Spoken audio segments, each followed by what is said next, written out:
Okay, Bryce, just so far, how has spring training been going for you? It's been good. Good to be down here. The weather's a lot better than it was back home, so happy to be here and ready to go. What is something that you're hoping to improve to make an opening day roster? I figured out what it took last year and just hopefully be more consistent this year and make it happen. Have you been leaning on any of the older guys like Charlie or Max to kind of learn what it takes? I think anytime you can talk to those guys who've had a lot of success, it's good. Charlie's a man of few words, but when you get him talking, it's good to listen. So I try to listen when they're talking, but they're all pretty good, so I try.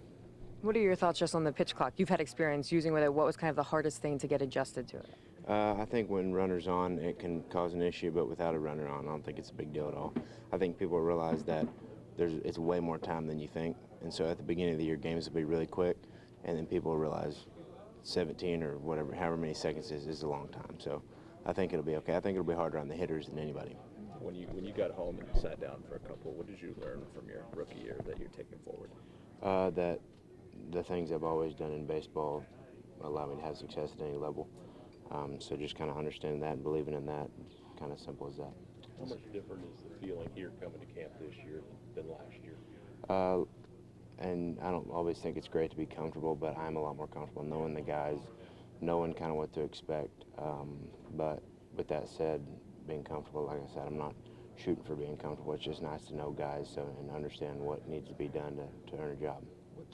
What did those 5 starts against the Marlins and Nationals down the stretch, what did that do for your confidence, or what did that teach you about what it takes? I think just kind of knowing that what I can do in the simplest form can get it done. All I got to do is go out and execute pitches, and really past that, that's about it. You may not have a ton of success over a long career doing that, but at the same time, you're going to have to make adjustments, but if you execute pitches day in and day out, I like my chances. To throw strikes and trust your stuff, that kind of thing? Exactly. If I'm trying to execute this pitch and I do it, about all I can do, So, that's all I'm going to try to do.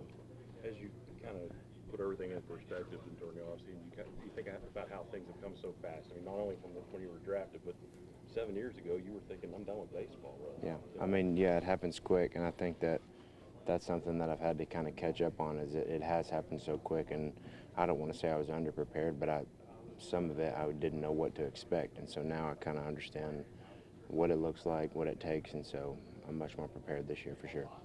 No fear of cutting the beard off after the success you had with it? No fear. I hated it. And the first night I got home, I shaved it, but it worked, and so I rode with it. I hope y'all don't ever have to see it again. I hope I don't ever have to see it again. It's said he's really liked it. Has he told you? He told me many times. He made some comments last year, and I kind of thought he was joking, and I realized he wasn't joking. And so he's made a comment quite a few times about how he likes the clean-shaven look for sure. Remind us, when did you start growing it? At what point in time? Last year we went to Norfolk, and it was a 2-week road trip, and I forgot my razor, and I'd been really inconsistent and just not very good.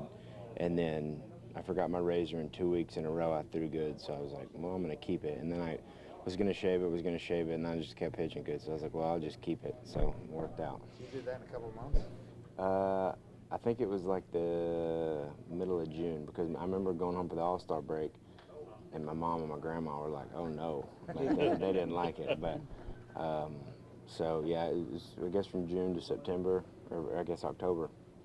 What's the best piece of advice that you've been given to kind of get through the grind of spring training?